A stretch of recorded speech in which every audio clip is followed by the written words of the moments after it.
ഞങ്ങൾക്ക് കേരളത്തിലെ രക്ഷിതാക്കളോടാണ് പറയാനുള്ളത്. സ്വാഭാവികമായി RSSനോട് ഇങ്ങനെയൊന്നും ചെയ്തു പോയേക്കരുതേ എന്ന് പറഞ്ഞാൽ സ്വാഭാവികമായി RSS ചെയ്യാൻ പോകുന്നില്ല എന്ന് നമുക്കെല്ലാവർക്കും അറിയാം. മണ്ട പോയ തെങ്ങിലാണ് ഇപ്പോഴും RSS കയറിയിരിക്കുന്നത്. ചാതുർവർണ്ണ വ്യവസ്ഥിതിയെ നടപ്പിലാക്കാൻ ആവശ്യമായ എല്ലാ പ്രവർത്തനവും അവർ നടത്തിക്കൊണ്ടേയിരിക്കും. അതുകൊണ്ട് RSSനെ ഉപദേശിച്ച് നന്നാക്കി കളയാം എന്ന തെറ്റിദ്ധാരണയൊന്നും നമുക്കില്ല. പക്ഷേ ഞങ്ങൾക്ക് പറയാനുള്ളത് ഇത്തരം സ്കൂളുകളിൽ പഠിക്കുന്ന വിദ്യാർത്ഥികളോടും രക്ഷിതാക്കളോടുമാണ്. ഗുരുപൂജ എന്ന പേരിൽ അവരെന്താണ് കേരളത്തിൽ നടത്തിയത് എന്ന് കേരളത്തിൻ്റെ മനസ്സാക്ഷി തിരിച്ചറിയേണ്ടതായിരുന്നു. ഞാൻ നിങ്ങളൊരു ചിത്രം കാണിക്കാം.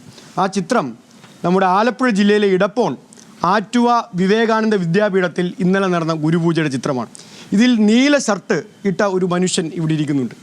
ഈ മനുഷ്യൻ്റെ പേര് അനൂപ് എന്നാണ്.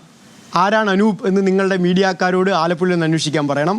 അദ്ദേഹം BJPയുടെ ആലപ്പുഴ ജില്ലാ സെക്രട്ടറിയും നൂറിനാട്ടെ പഞ്ചായത്ത് മെമ്പറുമാണ്.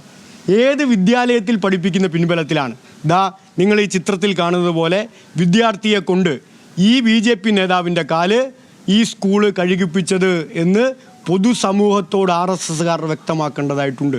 നിങ്ങൾ നോക്കൂ, അധ്യാപകരെ ആദരിക്കുന്നു എന്ന പേരിൽ കേരളത്തിനകത്ത് ഇത്തരം വരേണ്യ വ്യവസ്ഥിതികൾ അടിച്ചേൽപ്പിക്കാൻ ആവശ്യമായ വലിയ പരിശ്രമം കേരളത്തിൽ RSS നടത്തുന്നതിനെ പൊതുസമൂഹം കാണേണ്ടതായിട്ടുണ്ട്. പ്രിയപ്പെട്ട രക്ഷിതാക്കളെ, പ്രിയപ്പെട്ട വിദ്യാർത്ഥികളെ, നിങ്ങളെല്ലാവരും വ്യക്തിപരമായി വിശ്വസിക്കുന്ന മതാചാരങ്ങളെ അവർ ചൂഷണം ചെയ്യുകയാണ്.